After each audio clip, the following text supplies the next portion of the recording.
Okay, good afternoon, everybody. We will get started with our one book event today. We're very excited to welcome Kelly Christian. So Kelly, thanks for being with us today. For those of you that don't know, my name is Troy Swanson. I am the library department chair. This is part of our one book program on the novel Frankenstein, and we're doing a number of events, sometimes on themes. So sometimes we talk about things that aren't related to the novel Frankenstein at all. But of course, some events like this one are right on target, right about the novel. And so this is very exciting. So I'm going to introduce Kelly, and then I'll turn it over to her. So thanks to everyone for being here. Kelly Christian is a writer, artist, and activist. Her work explores the intersection between power, technology, death, and history in American culture. As part of her creative and research work, Kelly has photographed military funerals in Maine at the height of the Iraq War, published archival research related to post-mortem photography, and given lectures in cultural heritage institutions, galleries, and classrooms in Chicago and beyond. She has written on such topics as the life insurance industry in the early 20th century, the troubling legacy of lynching photography, and the relationship between colonialism and taxidermy.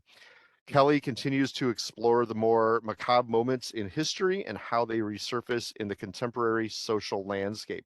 Kelly has written for CO Berlin, the National Museum of Civil War Medicine, the Clara Barton Missing Soldiers Office Museum, the Order of the Good Death, cultural criticism publications, and much more. Such impressive background. It's great. She currently works as a knowledge manager for Deloitte Global. Prior to this role, Kelly served as the archivist for Moraine Valley Community College, which is how we know her, and how she's such a good friend of ours and was a good colleague to have. And I just want to say thank you, Kelly, for donating your time to this and your expertise. So with that, I will turn it over to you. Thanks. Thanks, everyone. Great. Thanks so much, Troy, for that lovely introduction. It's really nice to be back in the, good spirits of Moraine Valley Community College, a place near and dear to my heart. I really appreciate the opportunity. So we're going to dive in just a second. I'm going to go ahead and turn off my camera so folks can enjoy the slides on the screen. If you have any questions, feel free to hold them till the end and we can go through them together. So just a moment and we'll get started. So let's begin. In the summer of 1816, a group of friends got together in Switzerland to ride out an especially miserable European summer. Mary Shelley, her husband, Percy Bysshe Shelley, famed poet Lord Byron, and a few others were traveling from London and found themselves on the shores of Lake Geneva, where they engaged in robust dialogues and conversations about science and philosophy, seeking meaning and interpretation to the world around them.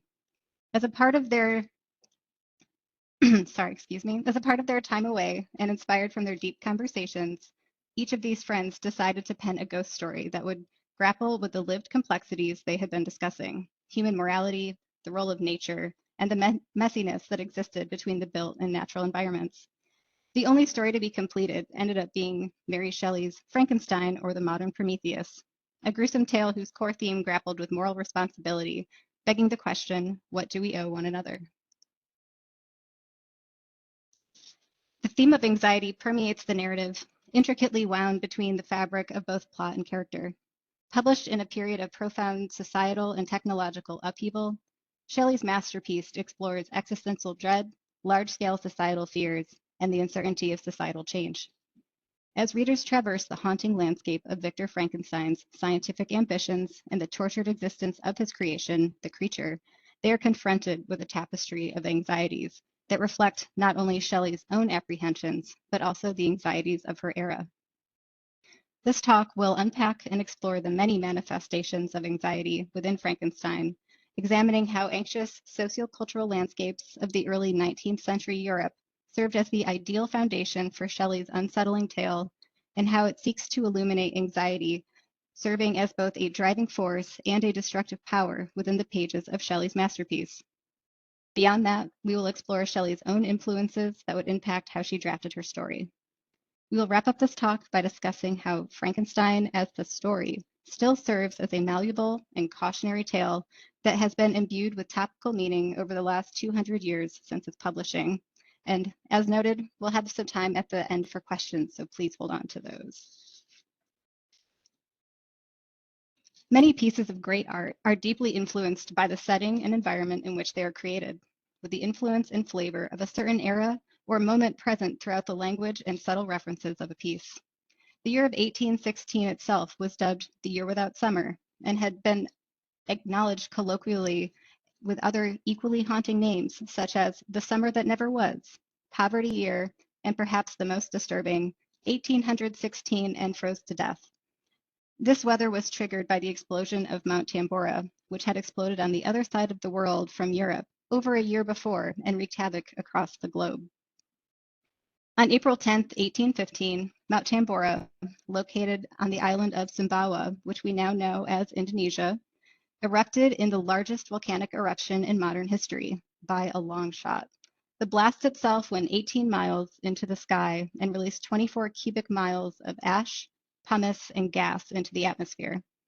The Mount Tambora eruption expelled 150 times more ash than the explosion of the recent Mount St. Helen, which erupted in 1980, creating consequences and impacts that affected nearly all parts of the world. In the immediate geographic region, the earthquakes that accompanied the eruption created savage tsunamis that shook the surrounding Java Sea, flooding people's homes and ruining farmland. The local devastation killed 10,000 people almost immediately. The ash fell fast and hard, and the debris tarnished the quality of fresh water for the inhabitants of the island.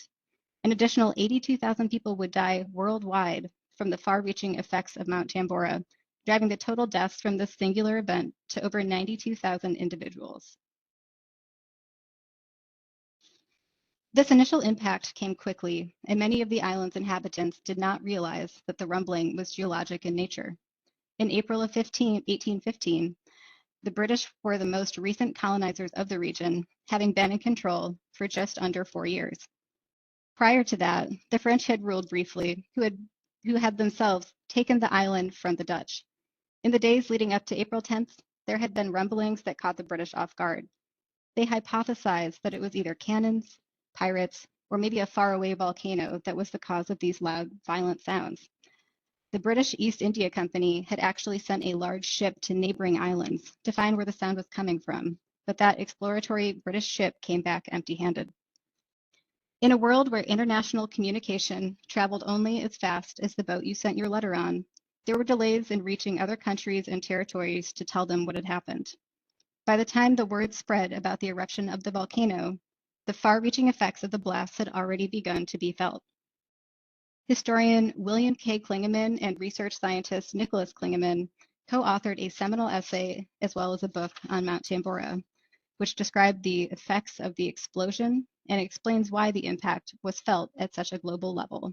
They write, and so the extraordinarily fine sulfur particles from Tambora that reach the stratosphere remain suspended in the air for years, freely transported around the globe by the winds.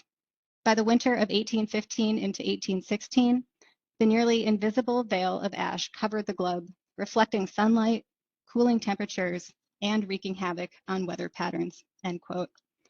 Although photography was not available until 15 years later, landscape and urban paintings from these years depict a yellowish, grayish sky seen here that was showcasing how the light was muted. And those paintings, as seen here, document how different and how stressful this environment could really be. The weather made a huge impact on the climate, making giant global changes impacting people, food, weather, and every aspect of Earth that humans rely on to live. With this new understanding of the volcanic eruption, the suffering now had an explanation. However, the pain and harm caused that was so widespread was in no way able to recover quickly in the way that life once was. And this anxiety about the climate and the future was on the top of lists of the anxieties of their time. Just like our era, new technologies and changes in our day-to-day lives and culture often contribute to a great sense of unease about the future. The anxieties present in European culture during the 19th century are also prominent themes throughout Shelley's story. One significant influence was the intellectual culture of the early 19th century, which was marked by rapid advancements in science and technology, particularly in the fields of electricity, chemistry, and anatomy. It can be hard to imagine a moment in which development expanded the world so quickly, but consider the innovations that Shelley had watched develop in her young life. In 1800, the first wet cell battery was invented. In 1809, we were introduced to the arc lamp, also known as the first electric light. In 1814 was quite a year for innovation. The first successful steam locomotive had just made its debut, alongside the spectroscope, which was made for use in the chemical analysis of glowing objects. And lastly, 1814 brought us the major technological advancement and breakthrough. The first photograph was taken. It took over 8 hours to complete using a camera obscura, a kind of historic pinhole camera created with the entirety of a darkened room. And of course, it's important to remember that the invention of something new did not automatically mean that the product was available for use. But there may have been opportunities to learn and better understand these new developments and consider the impacts that they may have on the lived experience. As Shelley explored her world in London and noticed the buzz of change around her, that excitement can often be paired with a kind of existential dread or even uncertainty about the future. New technologies often invite difficult philosophical questions that explore how we see ourselves in the world. This is very notable right now with generative AI and even something such as electricity. When cities first became electrified and individual homes were added to the grid, some families were concerned about the safety of this new resource. It is easy to have fear about something we don't fully understand. And for those who had spent most of their lives without it, electricity represented an unknown future. What would the world be like if it was so different than the one you had experienced? It's likely that this sentiment could contribute to an ongoing sense of existential dread or isolation, two major themes noted throughout the book. Shelley was also immersed in discussions surrounding scientific breakthroughs through a circle of her acquaintances. This included her husband, as well as her close friend, the renowned poet Lord Byron. The novel reflects the anxieties as well as the ethical dilemmas that are provoked by these scientific advancements, especially the emerging idea of galvanism, the use of electricity to stimulate muscles, which fascinated Shelley and found its way into the creation of Frankenstein's monster. Shelley was also very much pulling on her own lived experience as she wrote her tale of horror and isolation, as she herself was grappling with her own uncertainties about the future. Prior to penning Frankenstein, Shelley had become romantically involved with a political associate of her father's who was already married. Very risque. Despite this, they spent the summer of 1814 traveling through Europe where Mary became pregnant. When they returned out of money and a bit destitute, Mary's father would not support them or see them, considering the out of wedlock pregnancy and the fact that he was still married. She became ostracized from her family, further adding to her own experience of isolation that would really flavor so much of the Frankenstein story. Mary would eventually give birth to a premature daughter, the first of 4 children to die very young in Mary's life. This first loss, however, was especially poignant. She would later recollect a journal entry on Sunday, March 19th, just 13 days after her young child had died next to her. Quote, "Dreamed that my little baby came back to life again, that it had only been cold, and that we rubbed it before the fire, and it lived. Awake and find no baby. I find that the little thing all day, not in good spirits." End quote. This is not to say that Mary's experience with losing her infant child directly inspired the dark tale of reanimation, but rather to suggest that the despair of grief can have a great influence on creative production. It is difficult to separate the art from the artist. In the case of the book Frankenstein or the Modern Prometheus, we are influenced by the creative output of 2 authors. First, the author herself, Mary Shelley, crafts a stunning backdrop in which to flavor the unsettling narrative of the second creator at hand, Victor Frankenstein. As the reader, we are invited to also consider the doctor's own subjective, lived experience as a character and also consider the way that he may imprint on the creature. We contend with both Shelley's vision and the vision of her character, both saddled with the weight of guilt and grief. Of course, as readers, we engage with that darkness that comes with Frankenstein. Shelley would go on to finish Frankenstein over the course of the following year, going on to publish for the first time in 1817. She would go on to publish just a small run of 500 copies and the books were sold and advertised in the newspaper. The book itself was sold as 3 segments bound into a single volume, which was advertised. And unfortunately, that first run came up with mixed reviews and slow sales. This is a great image of the original edition of Frankenstein from the Christie's auction when it was actually sold privately a few years ago. So it's kind of fun to see this in contrast too. And it's worth noting here that the first edition was actually published anonymously. However, it was dedicated to William Godwin, who was Mary's father. Many assume that the book itself was penned by Mary's husband, Percy Shelley, who was also a prominent writer. It's important to note, however, that the social expectations for women in the early 19th century London would have dictated that women focus on the family, let alone authorship of a horror novel. The dark themes, haunting imagery, and morbid horrors of bodily reanimation could not certainly have been written by a woman well enough to be trusted as a parent. The implications of that kind of dark mindset in a woman could, at the very least, harm her reputation and damage social relationships. At the very worst, she could be considered an unfit mother and her children could be removed from her care. The risk to publish in her own name was notable here and contributed to Shelley's own anxiety as she navigated whether or not to reveal her authorship. Reflecting on the creation of the story, the mindset of the author, and the social landscape of the era, the story of Frankenstein was destined to embody the complicated and uncomfortable themes being negotiated by its author.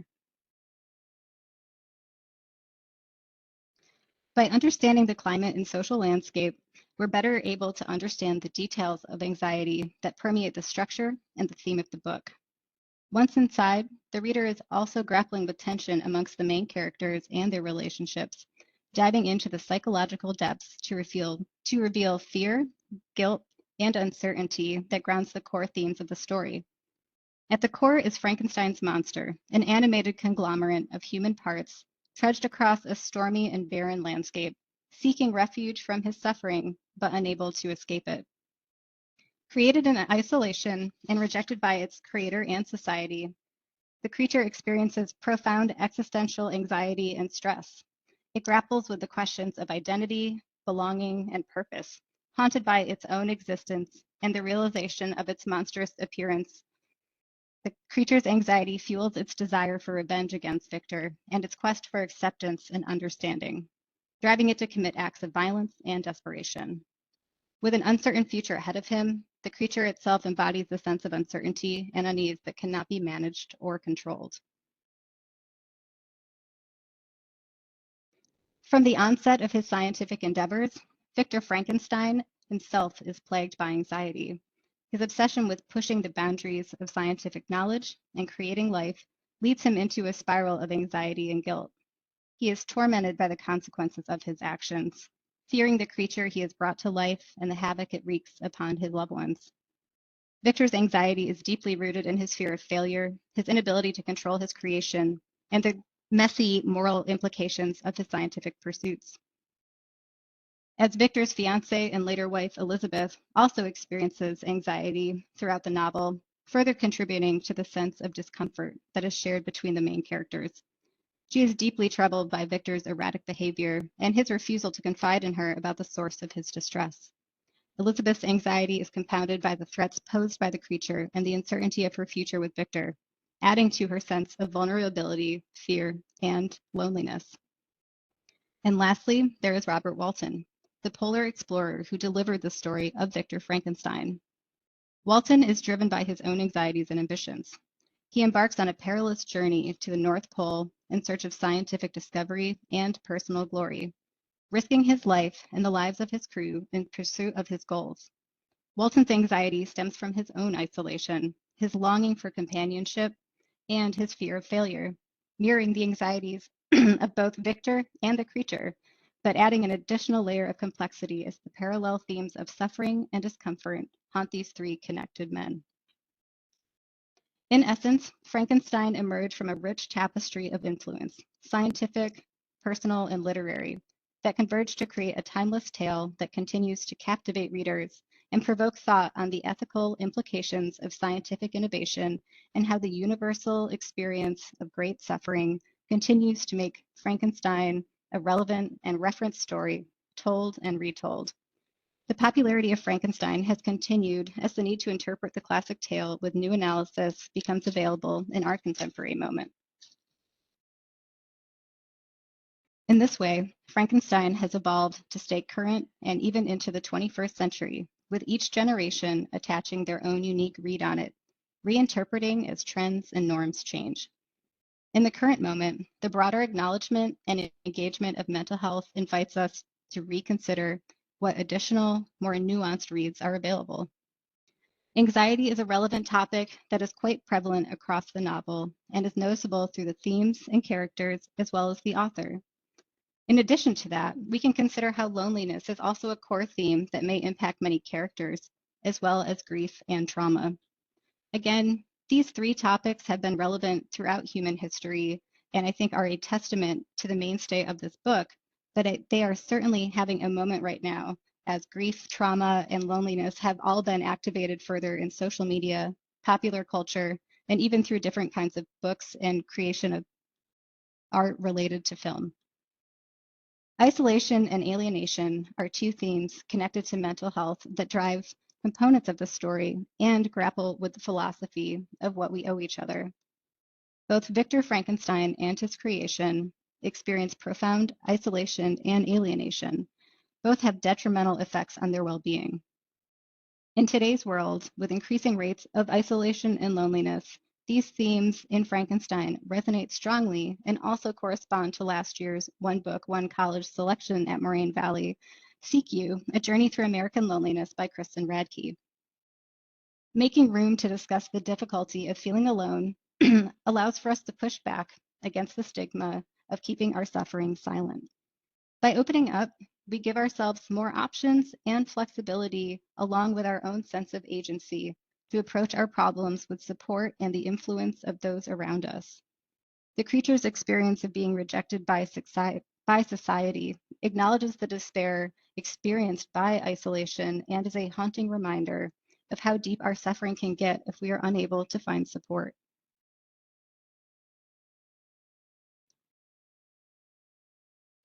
In this way, the creature is understood to be a representation of Mary Shelley's own struggles with despair, isolation, anxiety, and depression.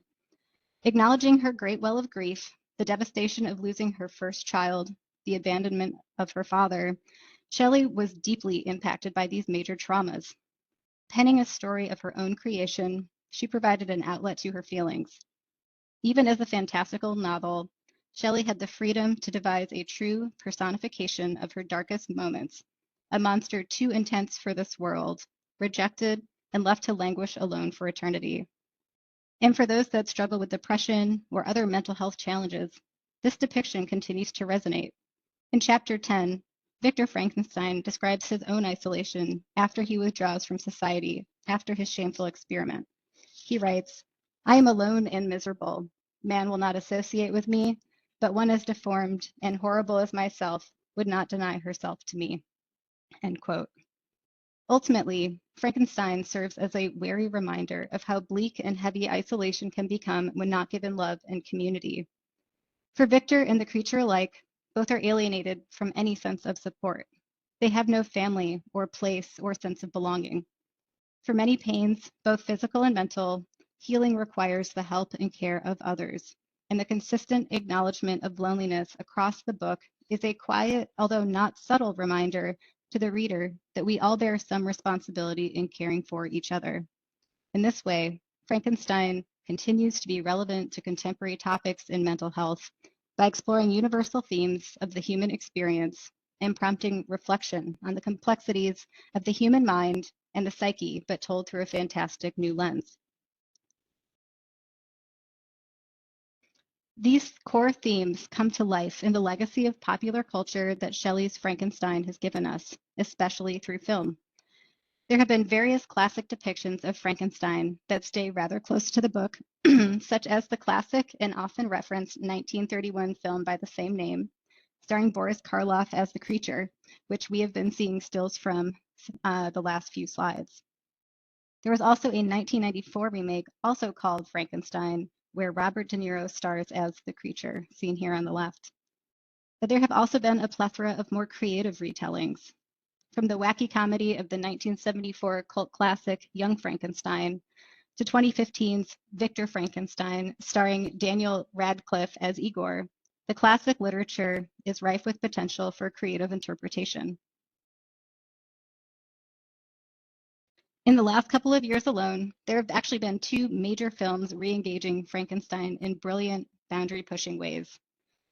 The recent release of Lisa Frankenstein, just weeks ago, was a fresh, campy horror film written by Diablo Cody. This feminist-forward approach to exploring Frankenstein just came out, so I have to admit to everyone, I have not seen it yet, but it's really exciting that it was just released and is re-engaging and reimagining this classic story with a very different approach. The other retelling of note included here is the recent hit Poor Things, a book written by Scottish author Alistair Gray with the film adaptation directed by Yorgos Lanthimos. This came out at the end of 2023.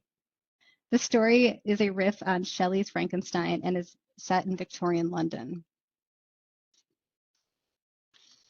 In it, a young woman played by Emma Stone is found after she jumped off of a bridge. She is pregnant and she does not survive the suicide attempt. Her body is collected and brought back to the medical laboratory of Godwin Baxter, a Frankenstein-like surgeon who also experiments in reanimation. He discovers the fetus in the deceased woman's abdomen is still alive. He goes and removes the brain, transplants the fetal brain into the body of the woman, bringing her back to life, noting that she has the outlook and development of an infant, again placed into the body of a grown woman. Hijinks ensue. Godwin names this new creature Bella, and Emma Stone comes to life, transforming the narrative of an isolated monster from Shelley's original telling into an avant-garde expression of feminism, a curious, worldly, and spirited exploration of morality and freedom across gender and ability. In Poor Things, the thread of empathy, love, and authenticity pulls the viewer through the film, paired with wacky, steampunk-influenced visuals that border on the surreal.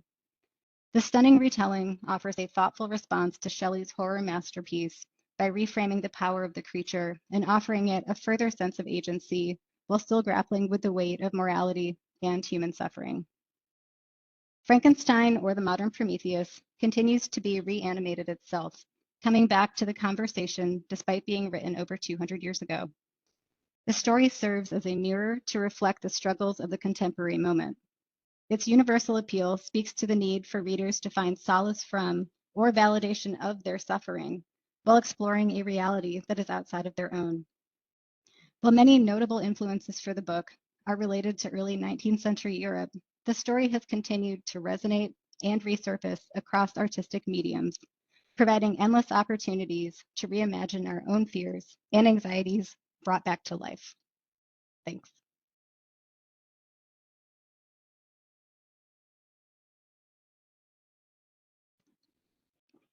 Yeah, thank you. Thank you. That's so there's so many things to say. Um, I covered a lot of that's ground. great. So yeah, fantastic. And brought it up to the present, so it's good.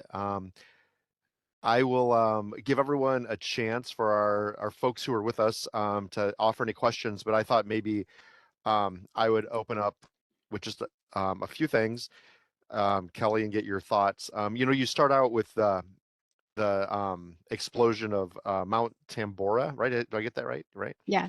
Um, and I had, so I only know roughly about this, and mostly I remember it because of your writing, actually. But 92,000 deaths is really striking. Um, and so by introducing that, right, and talking about this background, I mean, are you trying, is there like a direct connection, do you think, to the novel, or just more, this is what's bubbling underneath and this is the tone of the time, and like how should we kind of grapple with that when we're trying to understand that connection?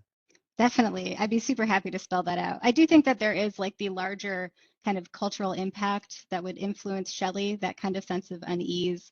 I sort of think about it how we consider climate change now, that kind of uncertainty that we have when we think about like where I am today, it's really warm and like I have allergies in February. That's not quite right.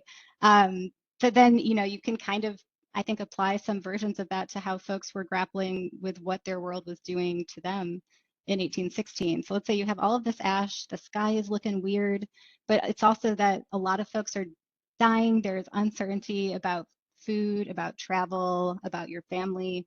Um, that certainly impacts it. But I will say too, part of the reason they went to Lake Geneva to kind of get away from the city is that like London wasn't great at that time. It was dirty, it was dark. Um, folks really wanted to get away from that. And when you have that level of suffering that's present, you think about the kind of energy in a city during COVID, like that way that Chicago felt during COVID was probably very different than someplace more rural. And that kind of pressure system that I think about experiencing, you have a lot of just the need to get away maybe is a little bit stronger. And I think what allowed them to get away was this push to say like, this doesn't feel great with us. Let's go to Geneva. Let's go to Lake Geneva and kind of, you know, be with each other, have a moment to ourselves. They're middle class. They have access to some money to be able to travel. They set this aside to spend time with friends and then kind of deal with the existential weight of what the world is doing to them. I did some similar stuff myself during COVID of the need to just get away and figure out like what exactly is happening here. So I think there's a lot of parallels that we can look at in the contemporary moment and consider that, the anxieties that we feel were probably not too far off from them. Yeah, absolutely. I think your connections, especially your point about mental health and the stigma of mental health and opening up, are really well made as you've built your argument. And I guess a thought that I had that when especially this year dealing with Frankenstein, and I love the 1931 film, but the 1931 film, of course, differs from the novel in a lot of ways. And Mm-hmm.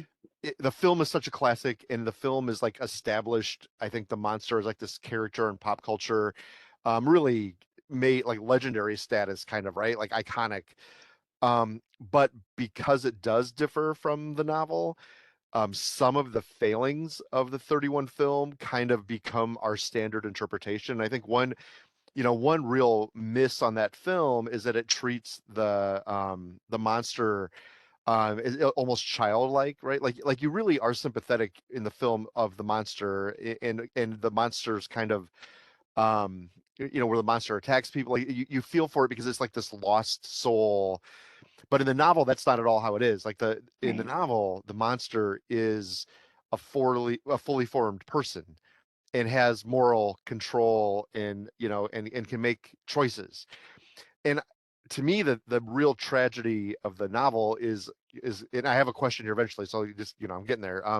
But there's kind of like a double tragedy, right? Like Frankenstein rejects the monster, but then the monster could also have compassion, but doesn't. Like then the monster chooses revenge, right? Yeah. And so they get locked in this kind of death Yeah. spiral. And so in so many ways, it's a double tragedy where I think other tellings of the story are not, Yeah. and so I guess maybe I don't have a question, but I think your point about the opening up and talking about those stigmas that we carry with, I think you have two people here in the novel who choose not to open up, right, and Yeah. embrace their darker emotions. So I guess my question is like, is that do you agree with that? Do you have thoughts on that reading?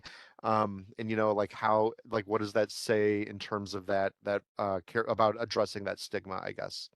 Very much so. I think it is like, the way that I sort of mentioned earlier, like that is the warning, right? Is like if we never grapple with the depth of our own trauma, whether it's something that was done to us or something that we made, the free choice to do, we're still accountable to some level of not acting like our entire lives' purpose is to get revenge. Uh, that is certainly not a helpful way to move through the world, but also like is a giant detriment to like the systems that we have to care for each other. So I think it discourages a sense of community building when we deeply isolate like that too. And even if we are dealing with the difficulty and the weight of something like depression or anxiety or mental health struggles, I think it's an important thing to note. Like, we have to be able to tolerate some discomfort in life in order to grow, right? Like, one of my friends mentioned recently that the best way to deal with being scared is to know that you're going to have to be brave next. Like, it's the opportunity to be brave. And I think that that really has resonated because it isn't an easy thing, I think, to just, try to do repair, right? This book is sort of a warning of what happens when we don't engage in repair, which I think we could probably extrapolate quite a bit for like the social and cultural moment that we live in. But I think that there isn't the lack of ability to acknowledge repair in this